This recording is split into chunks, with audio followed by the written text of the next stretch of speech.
Vamos a continuar con las ponencias de esta mañana.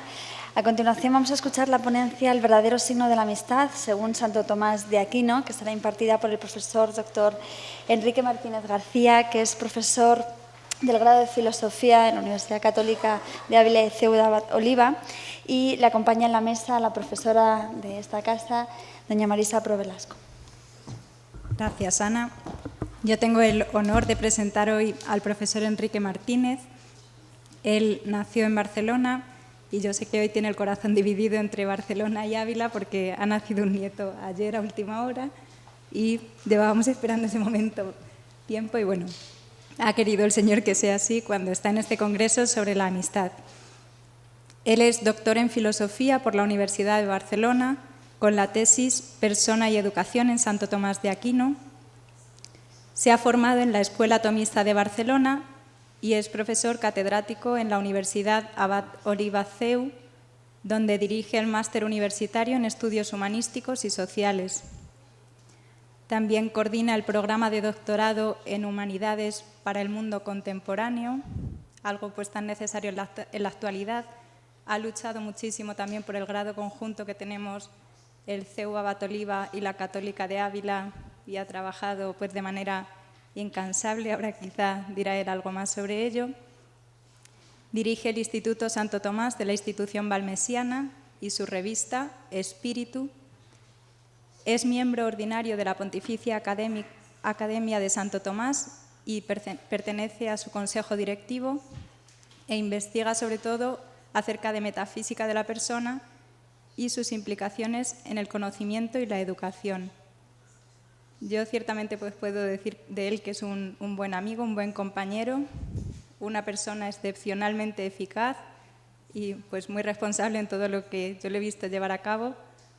Y por mi parte pues, tiene la palabra para realizar su ponencia El verdadero signo de amistad, según Santo Tomás de Aquino.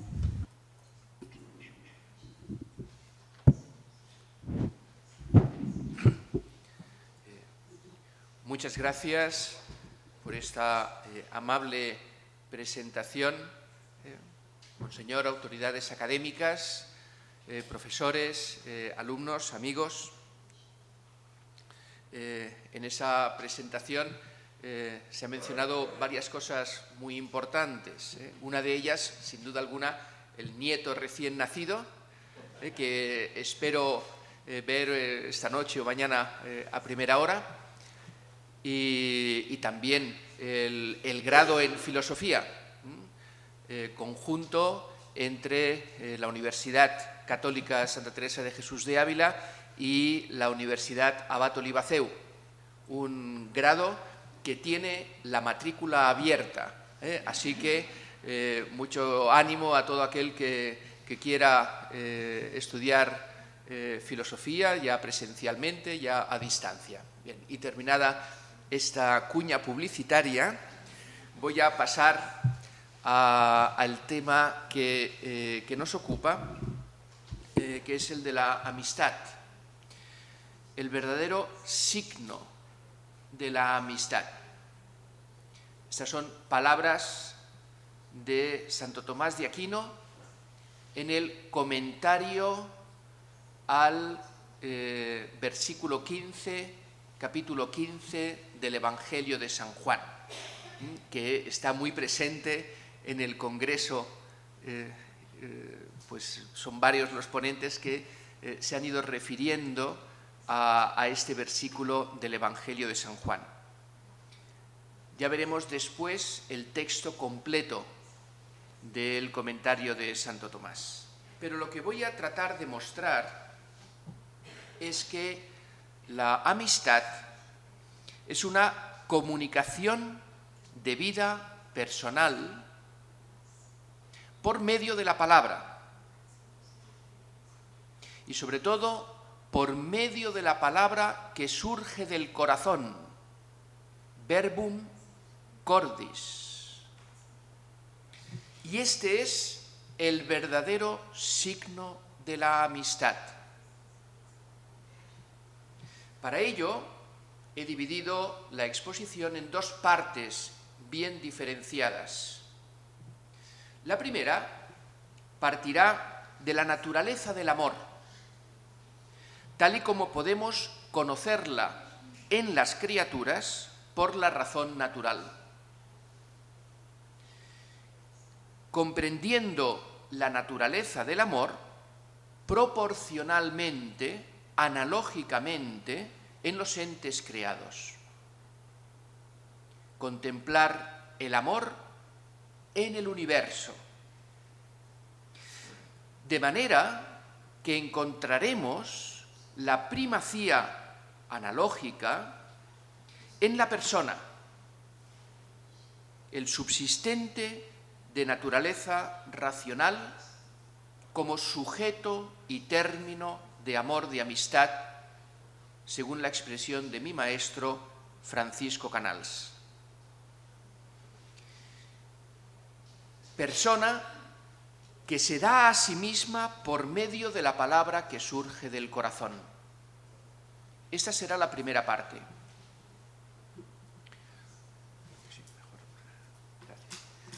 La segunda parte consistirá en, a partir de esa naturaleza del amor, trataremos de llegar a Dios en la medida en que nosotros, por la razón natural, podemos hablar de Él. Y no sólo como causa del bien y del amor que hay en las criaturas, sino como sumo bien, que ama comunicando su bondad a las criaturas por medio de su palabra, palabra que surge de su corazón. Y esta será la conclusión, que esta palabra es la comunicación más alta de vida personal que se da a las criaturas, la amistad con Cristo, en la que tratamos de amistad con quien sabemos nos ama.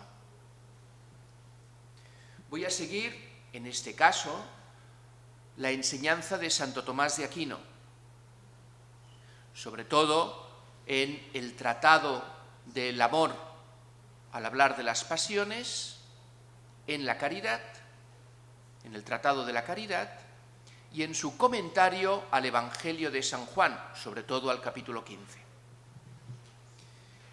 Y particularmente a la interpretación de la enseñanza de Santo Tomás que yo he recibido en la Escuela Tomista de Barcelona. Primera parte, la naturaleza del amor. Partimos del conocimiento que tenemos del amor al bien en el orden de las cosas creadas. En el mundo creado, constatamos la existencia de diversos grados de bondad. Es el punto de partida de la cuarta vía de la existencia para demostrar la existencia de Dios de Santo Tomás. Dice así: la cuarta vía se toma a partir de los grados de perfección que hallamos en las cosas. Vemos que algunas cosas son más o menos buenas, verdaderas, nobles, y lo mismo sucede con otras perfecciones. Pero el más y el menos se dice de diversas cosas según su proximidad a lo que es máximo. Fin de la cita. Por tanto, hay que buscar este máximo bien en la escala analógica del bien en cuanto tal.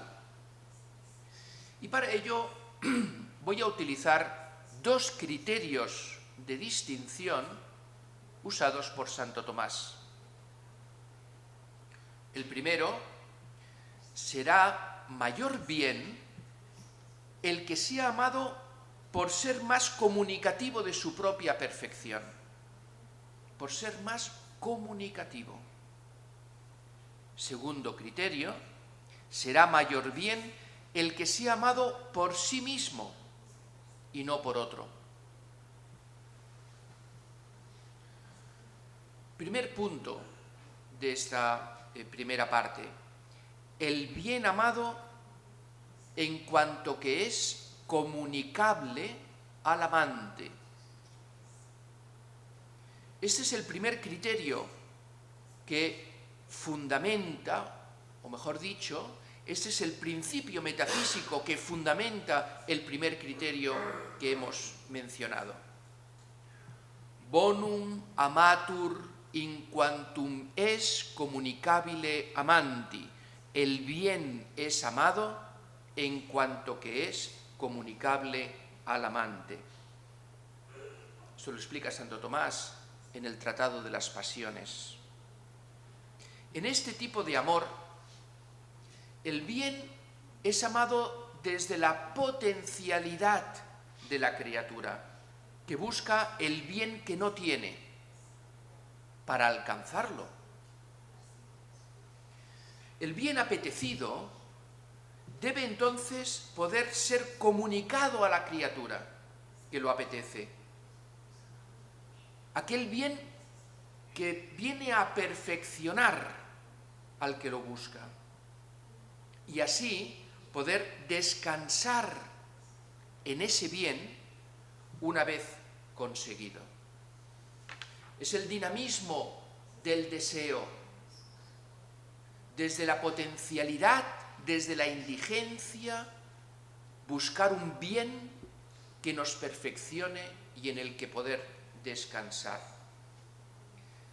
El bien aquí es apetecido por su perfección y esta por su actualidad, como afirma claramente Santo Tomás.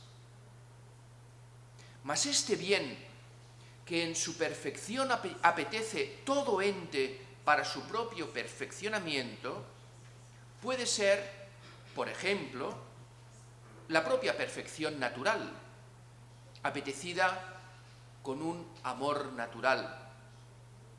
Y así es como crece un árbol, como cristaliza un mineral. El bien sensible, aquel que se apetece por lo que se ha visto y se ha juzgado sensiblemente como conveniente. Un bien racional, puesto que la verdad, que es el bien del entendimiento, es apetecida como perfección del que conoce, o la virtud, o la felicidad, e incluso Dios mismo, por el gozo que se alcanza al contemplarlo. Este amor a un bien, desde la potencialidad de la criatura, se denomina amor de concupiscencia. Y aunque no se dice amor de concupiscencia propiamente del amor natural, pues se da sin conocimiento, no obstante, Aristóteles ya mostraba que hasta la materia apetece la forma, diferenciándose radicalmente de Platón, en donde la jora, el receptáculo de las formas, no apetece su perfección, sino que es violentada por el demiurgo. En Aristóteles, la noción de potencia es absolutamente fundamental. Uno de mis maestros, José María Petit, decía, y este es el máximo descubrimiento antes de la encarnación de Cristo, el descubrimiento por Aristóteles de la potencia. Lo decía de forma pues como un poco retórica, ¿no? Dice, pero sin él, sin el descubrimiento de la potencia, dice, no se puede entender ni siquiera la vida espiritual en la que el humilde, desde su pequeñez, aspira a la santidad. Bien, esto es un pequeño paréntesis. el que apetece desde su potencialidad la perfección, busca algo en acto, un bien en acto para que pueda ser apetecido con ese amor de concupiscencia. Habrá que buscar, por tanto, entre las criaturas, en la medida de lo posible, ese bien en acto que mueva a apetecer. Atendamos, por ejemplo, al deseo de verdad, que es bien del entendimiento. En los entes materiales, en el agua, lo inteligible, la verdad, está en potencia de ser entendida.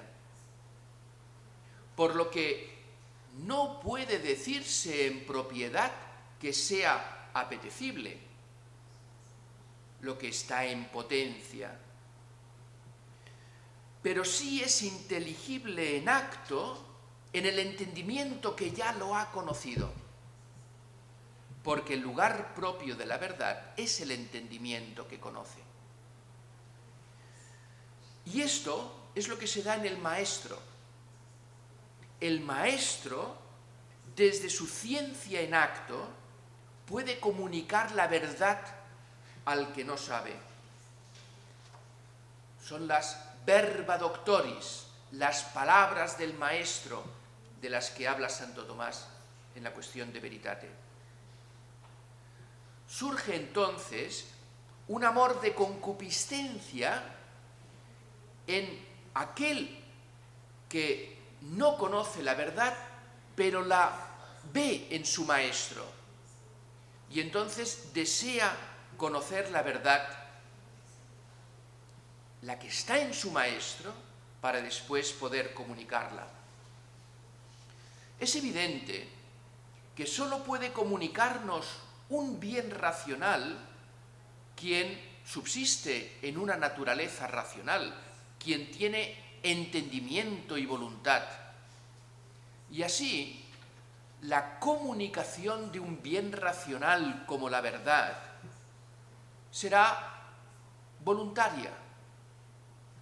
Uno quiere comunicar a otro. Se hará por medio de la palabra. Primero la palabra interior y luego la palabra exterior en la que se dice lo conocido. Sin palabra mental, además, sin la palabra interior, no es posible el acto voluntario.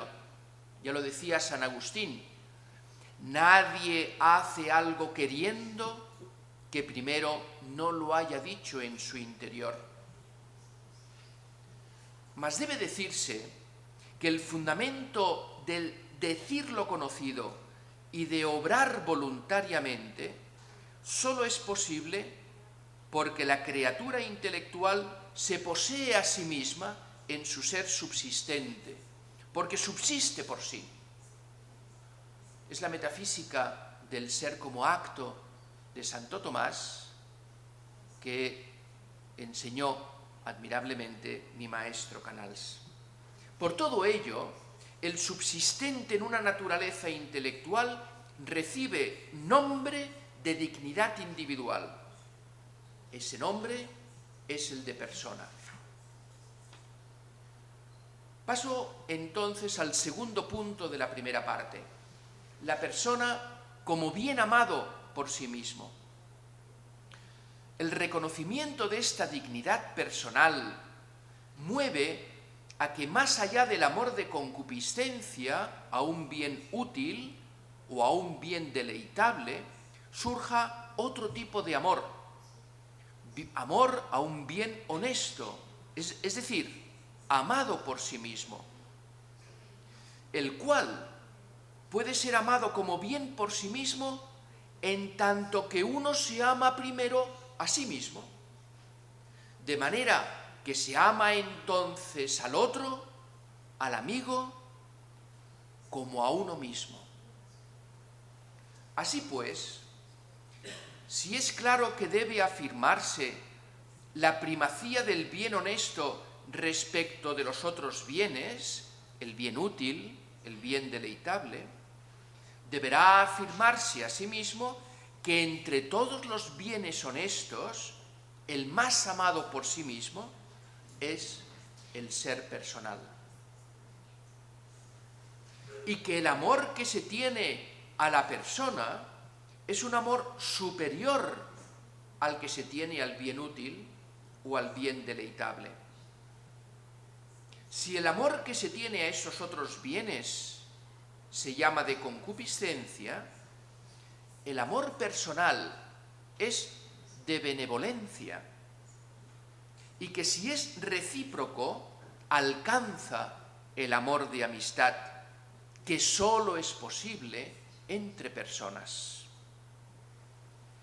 Leo un pequeño fragmento de la Suma Teológica. A aquel bien, pues, que uno quiere para otro, se le tiene amor de concupiscencia, y al sujeto para quien alguien quiere el bien, se le tiene amor de amistad. El que quiere el agua para el amigo, el amor de concupiscencia para el agua, el amor de amistad para con el amigo. Ahora bien, sigue diciendo Santo Tomás, esta división es según un orden de prioridad y posterioridad. Pues lo que se ama con amor de amistad, se ama en absoluto por ello mismo, mientras que lo que se ama con amor de concupiscencia, se ama solo para otro. Fin de la cita. Paso al tercer punto de la primera parte. Esta persona es amada en cuanto que es comunicativa de su vida personal al amante. El fundamento último de este amor a la persona como bien en sí mismo es precisamente que es comunicativo de su perfección de vida personal, desde su actualidad. Y aunque se da comunicación de bien desde la propia perfección en acto, incluso en las sustancias corpóreas, como el sol que ilumina, no obstante, dicha comunicación de la propia perfección solo puede hacerse con amor de benevolencia en las criaturas intelectuales desde su propio subsistir intelectual. Por todo ello, la comunicación de bien se puede dirigir a quien puede recibirlo, según la misma naturaleza intelectual. El agua no puede recibir el amor de benevolencia de una persona. No puede ser comunicada al agua la vida personal, pero sí a otra persona. A este se le comunica por ser amado por sí mismo. Y se trata de una comunicación intelectual por medio de la palabra. Es decir, una comunicación amistosa de una persona a otra persona. Siendo el objeto de comunicación por medio de la palabra, principalmente lo que pertenece a la propia vida personal. Esto es lo que se comunica entre personas, sobre todo la propia vida personal. Y esto es lo que constituye la amistad.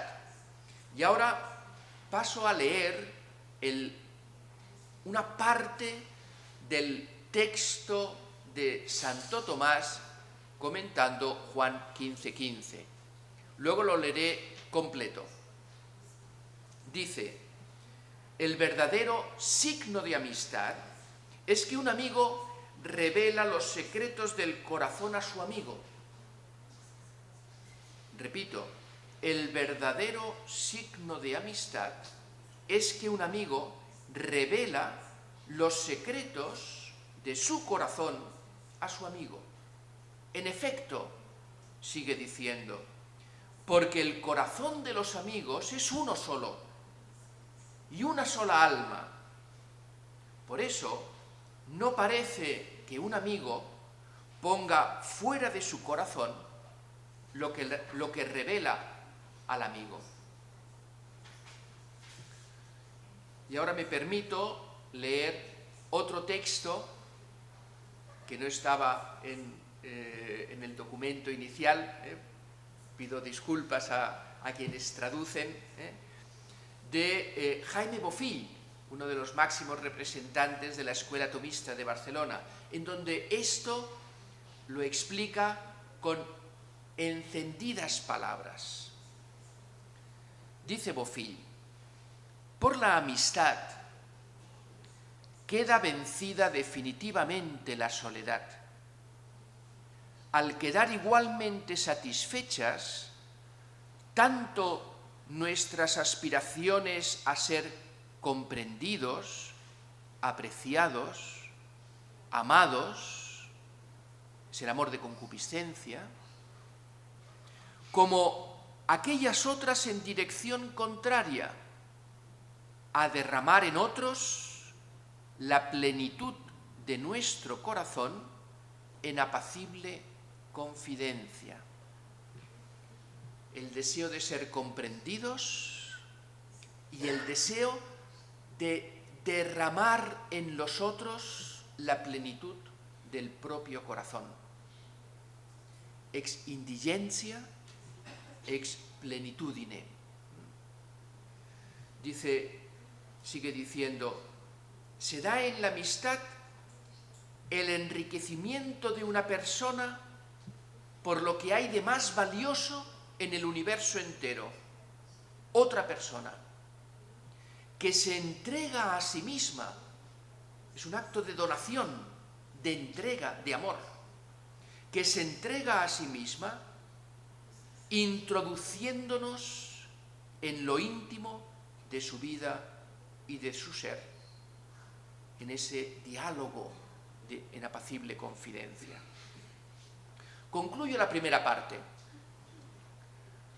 De este modo se concluye que la persona es el mayor bien en la escala analógica del bien, pues es amada por sí misma y en cuanto comunicable al amigo por medio de la palabra comunicativa de la propia vida personal. Paso a la segunda parte,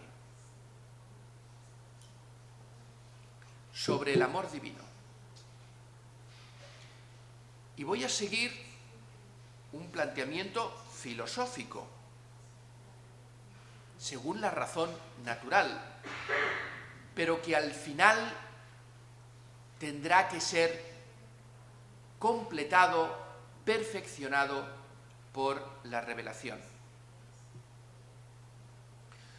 Supuesto que en la escala analógica del bien en cuanto tal, la primacía se encuentra en el ser personal, por cuanto que es el bien máximamente comunicativo de su perfección, que es lo que hemos visto, podemos ahora ascender por vía de causalidad, eminencia y remoción al sumo ser personal, al sumo bien que es Dios.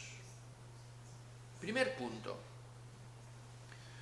Dios es causa de la bondad de las criaturas por ser máximamente comunicativo de su bondad en la creación. Primero, ascendemos hasta Dios como causa no unívoca de todos los bienes que reconocemos en las criaturas. El bien es apetecible por su perfección, como ya se ha dicho. Pues bien, esta perfección se explica por una causa primera en acto, en la que preexisten eminentemente los efectos. Y esta primera causa eficiente de toda perfección creada es Dios. Mas que preexistan en Dios como causa primera las perfecciones que se dan en los efectos, en las criaturas, supone que dichas perfecciones son una semejanza de la suma perfección que es Dios. Por eso, no solo se entiende entonces a Dios como causa, sino que se le pueden predicar analógicamente atributos esenciales, como por ejemplo la bondad. Además, cada ente apetece desde su propia potencialidad un bien que es su propia perfección. Todas las criaturas apetecen su propia perfección, pero esta perfección aún no está en acto, sino en potencia. Se apetece lo que aún no se tiene. Luego hay que buscar un bien en acto que sí sea apetecido por todo ente. Y este bien en acto no es otro que la suma perfección de la causa primera, Dios, de la que toda perfección creada es semejanza. De tal manera que cuando una criatura apetece su propia perfección, apetece la semejanza de la perfección divina. Cuando un árbol apetece naturalmente su propia perfección, se está apeteciendo en ese crecimiento la bondad divina. Cuando un animal apetece la supervivencia, para lo cual desea el alimento, está apeteciendo la bondad divina. Y cuando el hombre desea ser feliz, apetece la bondad divina. En consecuencia, Dios es el sumo bien de todo el universo, según razón de causa final. Es aquel amor que mueve el sol y las otras estrellas, como concluye Dante la Divina Comedia. Y como aquella perfección a la que aspira la criatura estaba en potencia, la propia perfección, y sólo es apetecida y llevada al acto por la existencia de Dios, del sumo bien, por eso Santo Tomás afirma, siguiendo a Dionisio, que en lo creado se dice antes el bien que el ser, entendiendo el bien como el sumo bien por razón de causa final, por razón del que se da el ser, se comunica el ser en acto a los entes creados. Dios crea por bondad, por su bondad. Y así, la bondad se predica de Dios análogamente respecto de las criaturas, igual como decíamos antes de la perfección. El amor por el que toda criatura apetece a Dios como sumo bien, podemos decir, en sentido lato, que es un amor de concupiscencia, por cuanto que Dios es causa del bien de la criatura, tanto del que ya tiene, como del que no tiene y apetece. Y por consiguiente, Dios es apetecido por toda criatura, porque es máximamente comunicativo de su bondad. Según aquello que decíamos al principio, el bien es amado en cuanto que es comunicable al amante. Así es amado Dios, no como algo absolutamente inalcanzable, sino comunicativo de su bondad.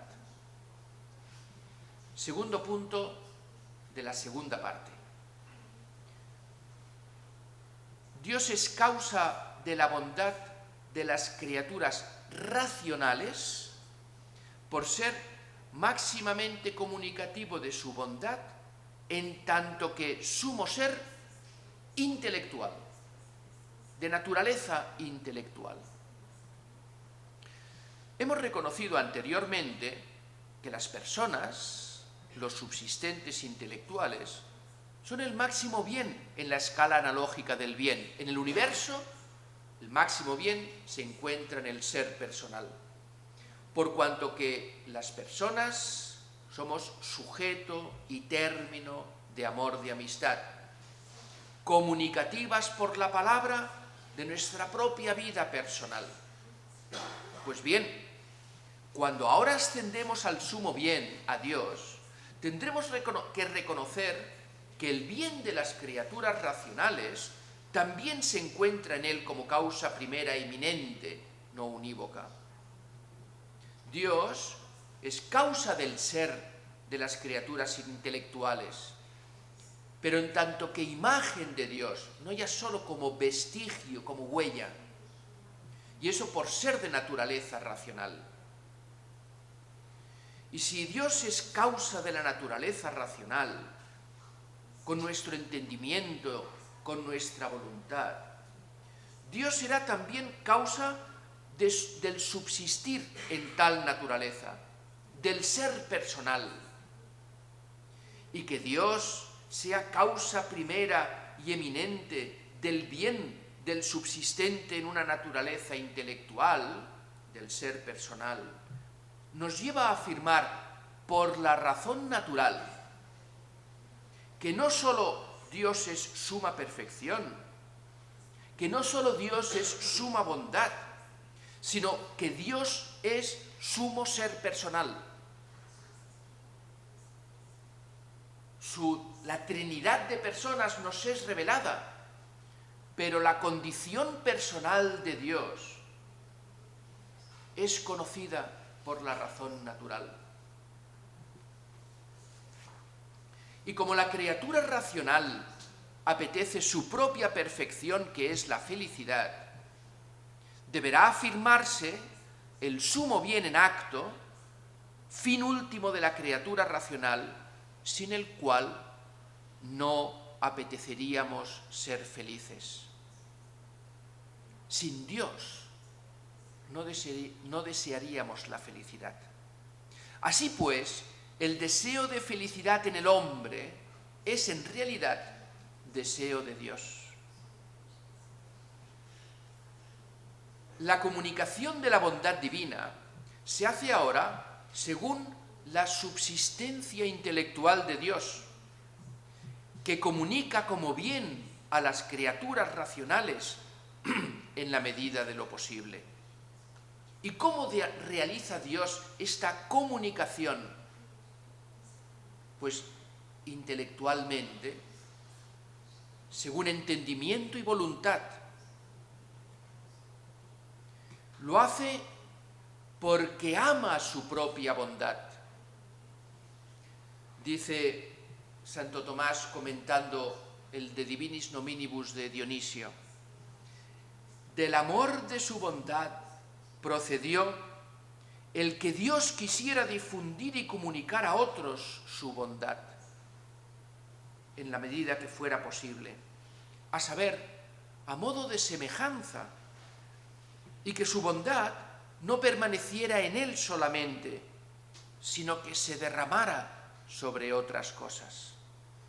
El fundamento de la creación es el amor que Dios tiene a su propia bondad. Luego de Dios, no solo decimos que es causa de la bondad de las cosas creadas, sino que es causa porque es bueno y por eso máximamente comunicativo de su bondad. Tercer punto de la segunda parte. Dios es el sumo bien amado por sí mismo. Esta comunicación que Dios hace de su propia bondad se dirige principalmente a las criaturas intelectuales, para que lo conozcan y lo amen por sí mismas.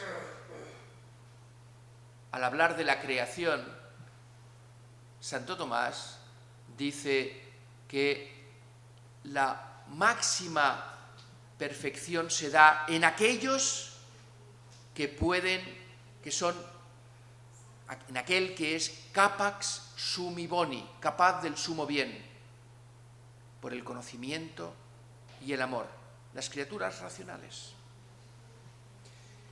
Y se trata de conocerlo y amarlo personalmente, cada uno en su singularidad.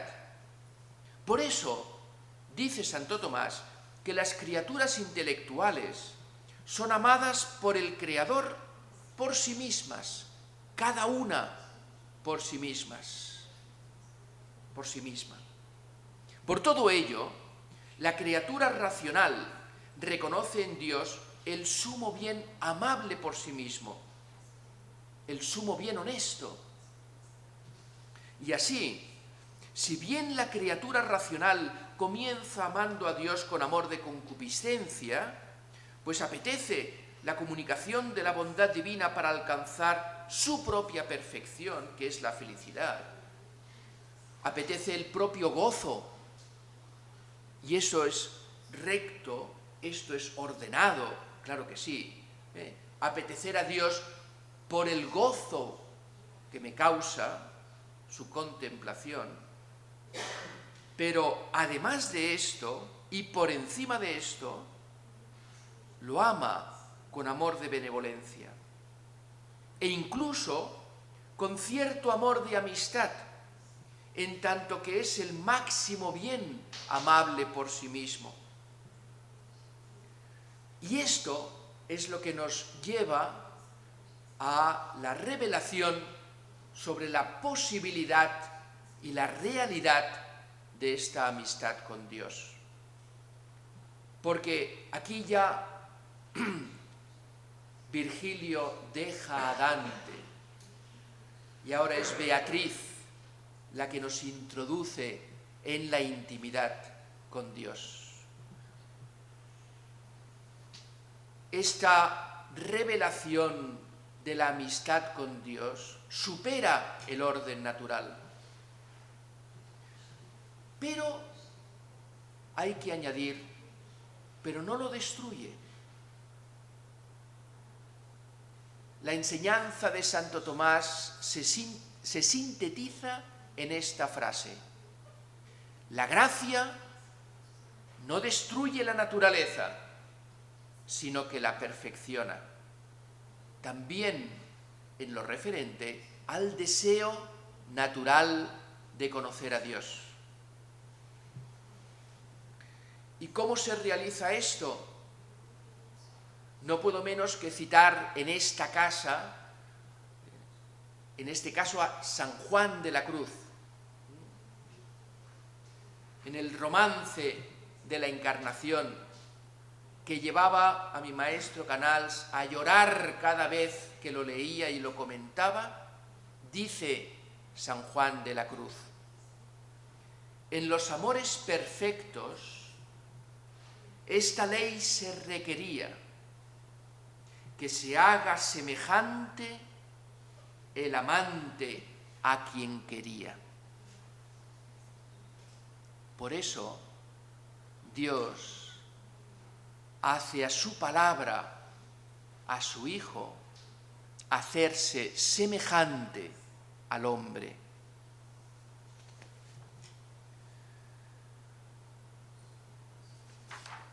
Esta revelación amorosa, esto lo hace, perdón, me he olvidado, pasamos al cuarto punto y último de esta segunda parte. Dios es amado en cuanto que es comunicativo de su vida personal. Dios es amado en cuanto que es comunicativo de su vida personal. ¿A quién? A aquel que ama a su amante, que es la criatura intelectual. De este modo, Dios es amado en cuanto que es comunicativo de su propia vida personal, como sumo ser subsistente en una naturaleza intelectual. Luego, la comunicación de bondad que hace Dios a la criatura intelectual es eminentemente una revelación amorosa de la verdad divina. Esa es la comunicación divina, una revelación amorosa de la verdad divina, que es el modo propio de comunicarse las personas. Esta revelación amorosa que Dios hace de sí mismo, lo hace primero por medio de las criaturas, en las que se reconoce la huella del Creador. Con sola su figura, vestidas las dejó de su hermosura, dice San Juan de la Cruz. Santo Tomás, comentando la primera carta a los Corintios, compara la sabiduría divina presente en las criaturas con el magisterio humano, de manera que así como la sabiduría del maestro se comunica al discípulo por medio de palabras, así la sabiduría divina se comunica a los hombres por medio de las criaturas. La revelación de Dios en la creación. De ahí que podamos afirmar que la segunda forma de revelación divina es aquella en la que lo inteligible está en acto en el maestro, o en otros con los que en amistad se habla de Dios. Qué grande es la labor de un maestro. Forma parte del plan de revelación de Dios, en donde el universo ha sido entendido y se comunica en sus palabras. Y más aún cuando en la amistad las palabras nos hablan de Dios. Hablar con Dios o hablar de Dios. Pero la tercera forma de revelación es la sobrenatural, en la que Dios se manifiesta en lo que es inaccesible a la razón por medio de profetas y principalmente por medio de su propio Hijo hecho hombre. Esta revelación manifestada en el corazón de su Hijo es el máximo bien amado por el hombre, en tanto que es lo máximamente comunicativo al amante. Repito, porque esta es la conclusión de toda la argumentación hecha con anterioridad. La revelación divina manifestada en el corazón de su Hijo es el máximo bien amado por el hombre, porque es lo máximamente comunicativo al amante. Y ahora leo el texto completo del comentario a Juan 15:15. Dice Santo Tomás: aquí pone el verdadero signo de amistad de parte suya, que es: lo que oí de mi Padre, os lo hice conocer.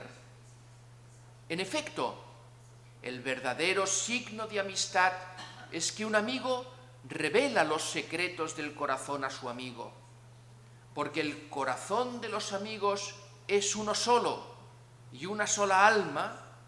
No parece que un amigo ponga fuera de su corazón lo que revela al amigo. Pues Dios, haciéndonos partícipes de su sabiduría, nos revela sus secretos, comunicándose a las almas santas a través de las naciones, constituyó amigos de Dios y profetas. Así pues, concluyo, el verdadero signo de la amistad divina con el hombre es la palabra, en la que Jesucristo revela los secretos de su corazón misericordioso a su amigo. Y digo misericordioso porque se ha dado un abajamiento hasta el hombre. Y lo revela para que su amigo sea con él una sola alma. ¿Y cuál es entonces la respuesta del amigo? Es otra palabra en confidencia. Una palabra en la que manifiesta la aceptación de la revelación recibida, en la que acepta la amistad propuesta, en la que acepta esa misericordia experimentada del corazón de Cristo. Son las palabras que escuchábamos ayer en el Evangelio. Señor, tú sabes que te amo. Esta es la respuesta del amigo. Y ese diálogo entre amigo y amigo, entre el corazón de Cristo y aquel a quien se revela, es el diálogo consistente en tratar de amistad con quien sabemos nos ama. Muchas gracias.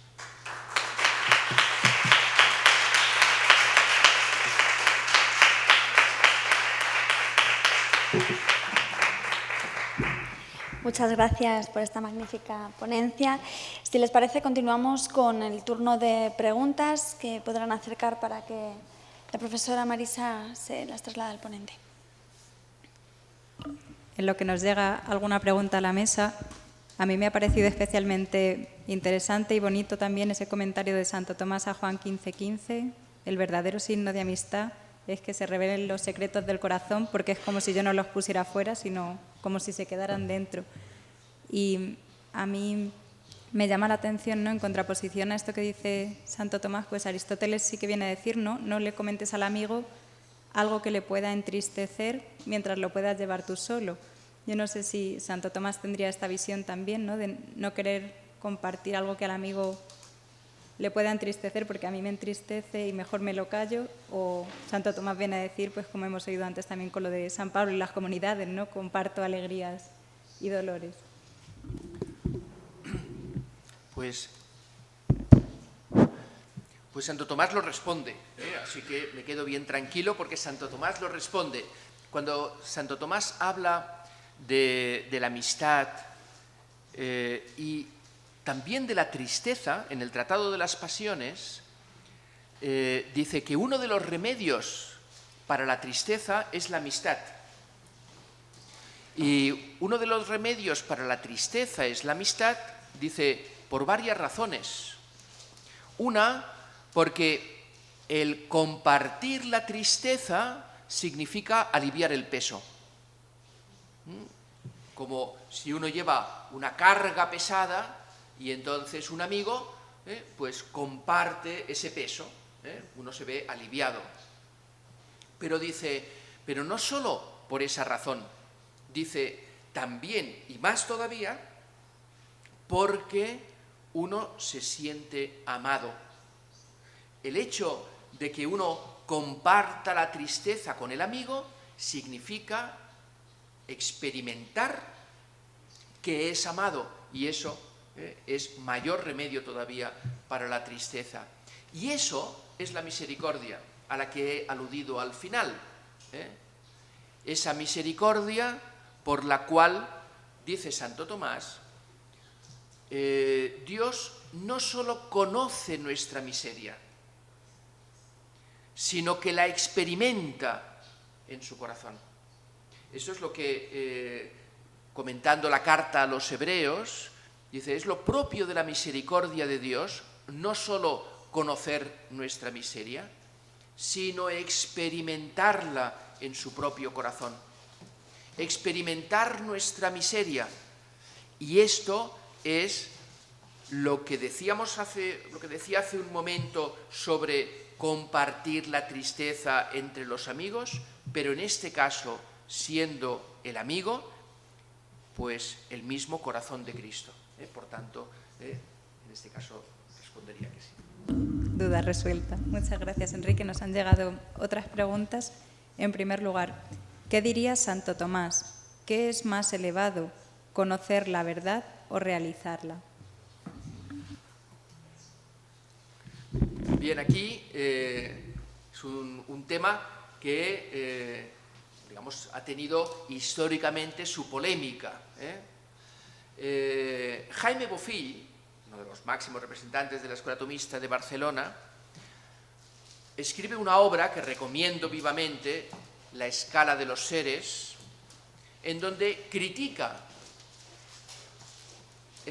la visión exclusivamente intelectualista de algunos sectores del tomismo.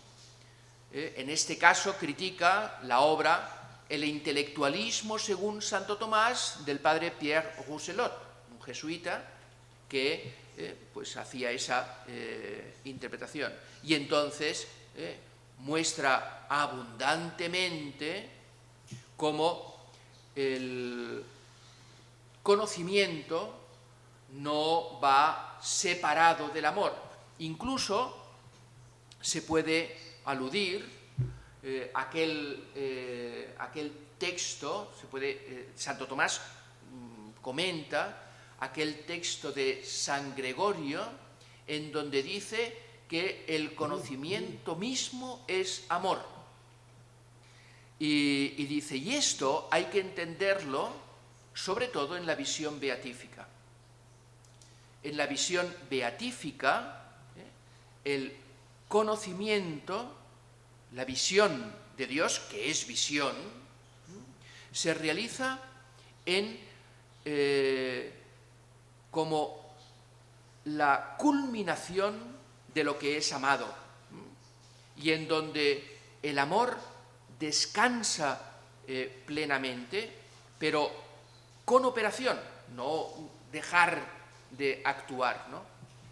Y a partir de aquí, desde esta síntesis que se da en la visión beatífica, conocimiento y amor van cada vez aproximándose más. Por eso, cuando Santo Tomás habla del don de la sabiduría, dice que es un don del Espíritu Santo, que lo que perfecciona es la caridad. El don de sabiduría perfecciona la caridad. Es lo más propio de la contemplación para alcanzar amor, de los ejercicios de San Ignacio. El don de sabiduría que perfecciona la caridad. Y esto es lo que nos va preparando para aquella unión entre conocimiento y amor plena, perfecta, a semejanza de pues lo que se contemplará en la gloria, que es la Santísima Trinidad, en donde el conocimiento es amor. Así lo explica Santo Tomás, ¿no? Y la dialéctica entre conocimiento y amor es una dialéctica que no cabe en la verdadera interpretación de Santo Tomás. Y esto, quien ama lo sabe. Por eso, el que ama busca contemplar el rostro de su amigo. Esto es lo que... Vaya, si dos amigos se quieren mucho, pero uno le dice al otro, mira, te quiero tanto, pero no quiero ver tu cara, no te quiero ver. Aquí pasa algo muy raro. Yo estoy deseando ver el rostro de mi nieto, claro que sí, por supuesto, y el de mi hija, y verlo junto a mi esposa, claro que sí. Porque el amor tiende a contemplar el rostro del amigo. Lo dice también San Juan de la Cruz. En el cántico espiritual, en el cántico B, introduce una estrofa nueva. Si la introduce, por algo será. ¿Y cuál es la estrofa que introduce? Pues después de haber deseado ¿a dónde te escondiste, amado, y me dejaste con gemido? Y le pregunta a las criaturas, y está herido de amor, está herido de amor. Y entonces dice, descubre tu presencia y máteme tu vista y tu hermosura. Mira que la dolencia de amor, que no se cura, sino con la presencia y la figura. Ahí el conocimiento es amor. Nos han llegado muchas más preguntas, Enrique, así que otra. En la amistad no hay una necesidad de confiar en el misterio que es el otro. ¿Tenemos que conocer todo del otro para la amistad o hay un sentido mistérico?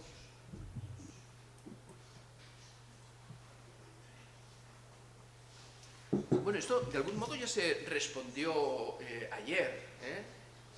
Si uno en la amistad dice, bueno, pero me guardo, ahí no es amistad plena.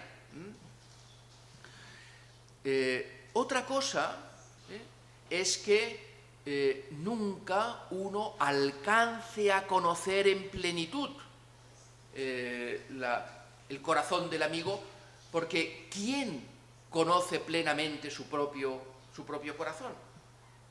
¿Quién se conoce plenamente a sí mismo? Por eso, nuevamente, la plenitud de la amistad la entendemos a la luz de la revelación. Conoceremos como somos conocidos. La plenitud de la amistad es la que se da con Dios porque Él nos conoce plenamente. Luego, ante quien nos conoce plenamente, ¿uno se puede guardar algo? No, mira, esto me lo voy a guardar para que Dios no se entere. Pero si ya lo sabe todo. Entonces, la amistad humana tiene ese modelo eminente al que seguir, a sabiendas que nunca podremos conocernos nosotros plenamente, excepto a la luz del conocimiento que Dios tiene de nosotros. Muchas gracias. Una muy concreta que ha salido quizá en otros autores, pero teniendo un especialista en Santo Tomás, pues está bien saberlo, ¿no? ¿Cuál es la visión de Santo Tomás de Aquino sobre la amistad entre personas de diferentes clases sociales o estatus? En Santo Tomás, sobre la diferencia de clases y la amistad entre personas de diferentes clases y estatus, ¿no? Voy a llevarlo más allá de la pregunta, y es la amistad incluso con el pecador. Voy a empezar por ahí. Se puede, con el pecador o con el enemigo, más aún todavía. ¿Y se puede amar al enemigo? Dice Santo Tomás, sí, pero no tanto por su enemistad, sino en orden a integrarlo en la propia amistad. En la medida en que sea posible ganar al enemigo como amigo, es en función de esto que se ama. Claro, entonces, a partir de aquí, si esto es posible, no hay distinción alguna que pueda darse, obstáculo alguno que pueda darse entre diferencias de estatus social, de clase, etc., siempre y cuando pueda integrarse a alguien la propia amistad. Es cierto, no obstante, que la amistad conlleva semejanza, parte de una semejanza y causa una semejanza. Entonces, es natural que se amen, que surja la amistad entre los que son semejantes. Como dice Santo Tomás, siguiendo a Aristóteles, es lógico que surja amistad entre los que gustan la caza, entre los que gustan el vino o entre los que gustan la filosofía. Entonces surge amistad que no están reñidas, que a unos pueden ser amigos porque les gusta tanto la caza como el vino como la filosofía. Pero es lógico que surja amistad entre los semejantes, también pues en otros órdenes, esto es natural, pero la amistad perfecta no, digamos, supera, por ejemplo, la amistad, pensemos en la amistad filosófica.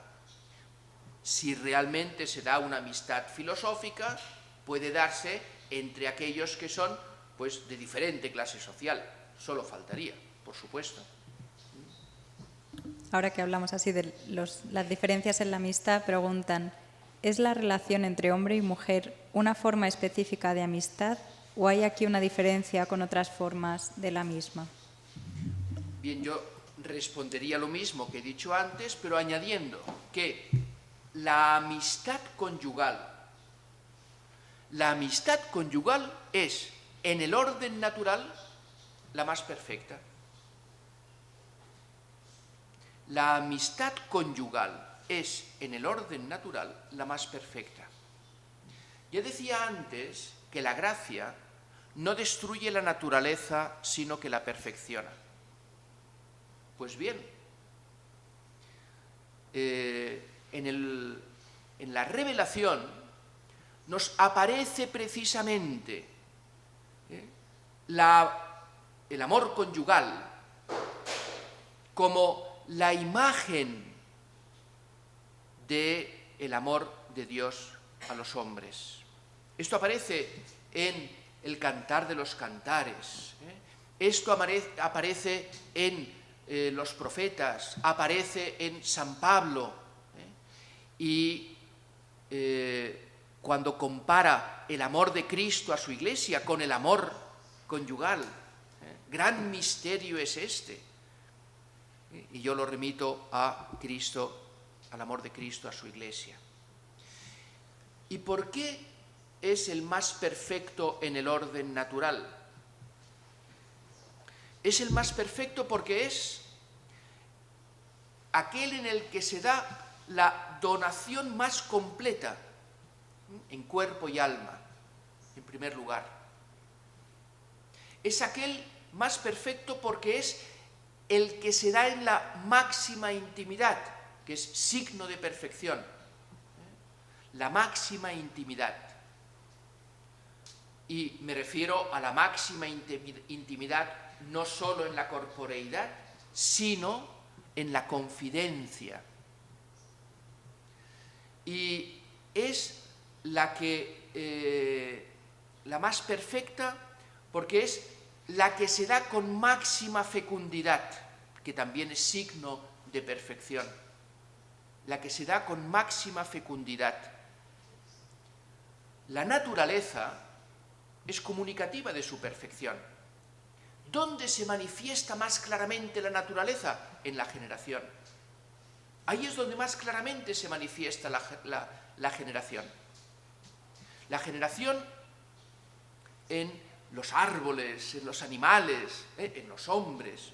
Ahí se manifiesta la naturaleza en su esplendor, pero de tal manera que lo engendrado está en el orden de la comunicación de ser, es otro de la misma naturaleza.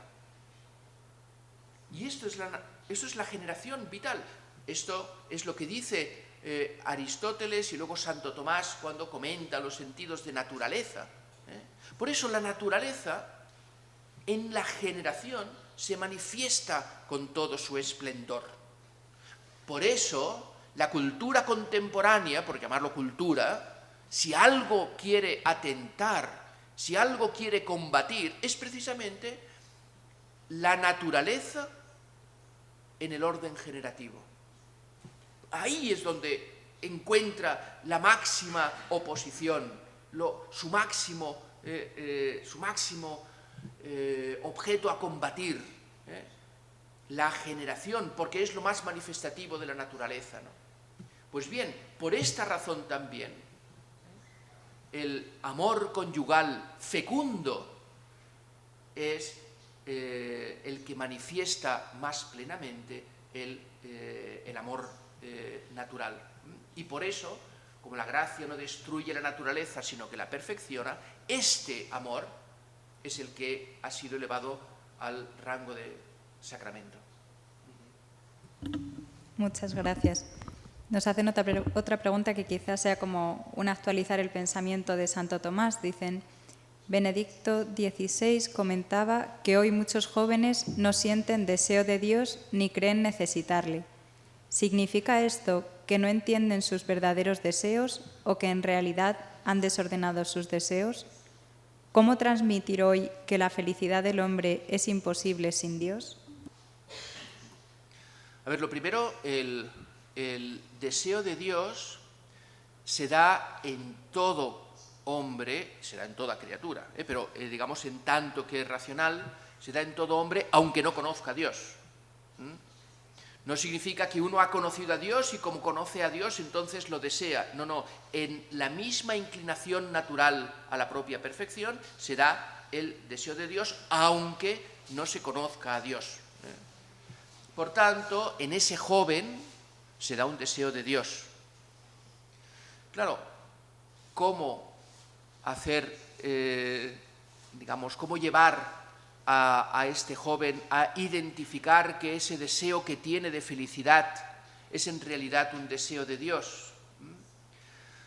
Pues es la tarea en la que nos encontramos todos pues, en estos tiempos, ¿no? Pero es la tarea en la que se encontró pues, el mismo San Agustín. Claro, Santo Tomás es en esto de carácter muy distinto a San Agustín y ya con 5 años ¿no? les tiraba del hábito al monje ahí en Montecassino.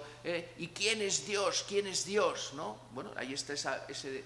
Pero el de San Agustín es un deseo, una búsqueda que quizá en la que muchos jóvenes se puedan sentir más identificados, ¿no? Entonces, se trata, a mi modo de ver, primero de ayudarles a reconocer ese deseo, el deseo de felicidad, el deseo de gozo, ese deseo de gozo que tienen esos jóvenes buscándolo de forma tan efímera y tan insatisfactoria, en realidad es un deseo que está en su propio corazón y hay que partir de ahí. El catecismo de la Iglesia Católica, que se ha celebrado ahora pues, el aniversario de su promulgación, ¿no? Pues comienza precisamente así, el deseo de Dios, que está escrito en el corazón del hombre y hay que partir de ahí. Pero entonces, a mi modo de ver, hay que seguir un poco lo que dice Santo Tomás al inicio de la Prima Secunde, cuando habla de la felicidad. Sí, hay un deseo de perfección. ¿Y dónde se encuentra ese deseo cómo se satisface ese deseo de perfección? ¿Lo puede satisfacer el placer? ¿Lo puede satisfacer los honores? Entonces, se trata de irle mostrando si todos estos bienes llevan a satisfacer plenamente el deseo de felicidad. Y quizá llegue el momento en que pueda encontrar que ese deseo solo lo puede satisfacer en Dios, según aquello de San Agustín.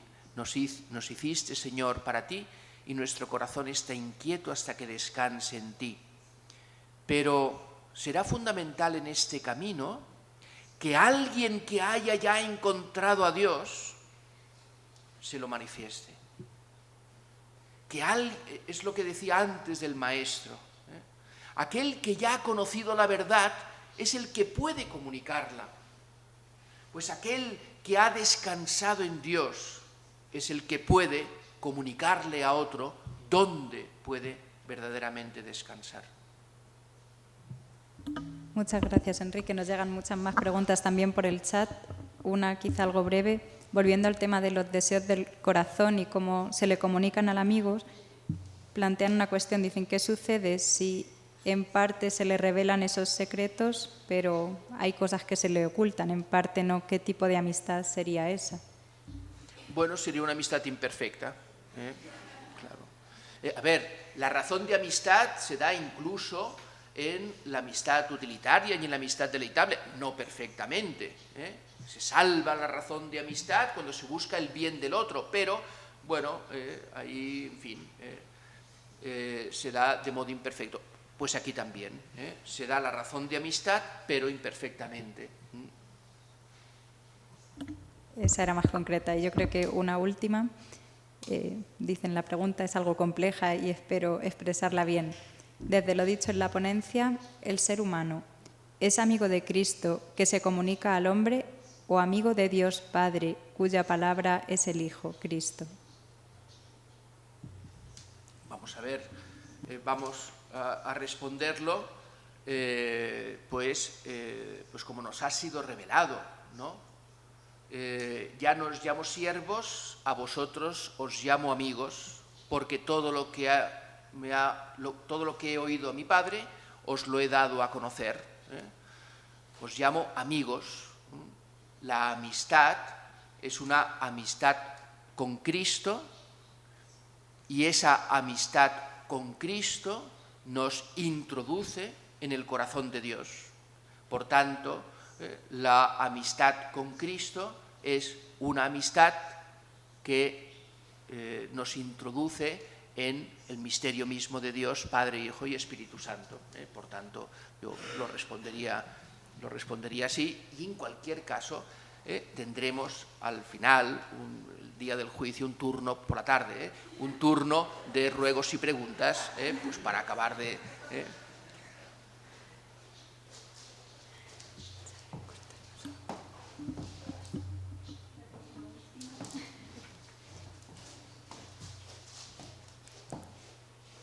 Sí, otra más. Yo creo que también nos llegaba por el chat. Esta es un poco actual. Pero ¿cómo entender las relaciones con los animales o mascotas que el hombre humanizó y que hoy reclaman en algunos un lugar humano como amigo? ¿Qué diría Santo Tomás sobre esto? A ver, yo he tenido un perrito, era un perrito muy simpático, ¿no? Se me murió y, bueno, pues era simpático. Bueno, algunos días no demasiado, pero bueno. Era útil para muchas cosas, pero no había comunicación de vida personal. Entonces, a mí me parece muy educativo el descubrir los grados de perfección que hay en el universo. Entonces, ver que un perro es mucho más perfecto pues que una mosca, un mosquito. Si yo tuviera aquí un mosquito, lo mataba y punto. Hombre, hacer esto con un perro, pues bien, tiene su... Entonces, bueno, hay grados de perfección. Reconocer los grados de perfección según analogía. Claro, es que estamos en un mundo muy univocista. Y todo es lo mismo. Claro, ese univocismo genera muchos problemas. El otro día me hablaban de la inteligencia artificial. Hombre, podríamos ya incluso decir, ¿y me puedo hacer amigo de la inteligencia artificial? Pero si son palabras huérfanas, que no tienen padre que las defienda, como decía Platón en el Fedro. Palabras huérfanas que además solo se rigen por un univocismo. No son capaces de penetrar analógicamente la realidad y de contemplar el universo en sus grados de perfección. No entienden lo que es la Divina Comedia con todos los órdenes que hay de grados en el infierno, en el purgatorio, en el paraíso. No hay esa posibilidad de comprender analógicamente. Entonces, comprender el lugar que tiene pues una mascota en el orden del universo está muy bien. Pero el lugar que le corresponde. Porque intentar hacerse amigo del vino o del caballo, ya decía Aristóteles que no es posible. Y sustituir la amistad con una persona por tener una mascota, pues, o el matrimonio o los hijos por una mascota, pues es un desorden. Es un desorden. Entonces, lo que hay que reivindicar es la verdadera amistad. para así poder entender el lugar que ocupa una mascota. Muchas gracias, Enrique, por esta aclaración que yo creo que nos viene muy bien. Y es verdad que habría más preguntas, pero yo creo que para que continuemos bien con el programa, lleguemos a todos los actos que siguen y a esta tarde, lo vamos a dejar aquí.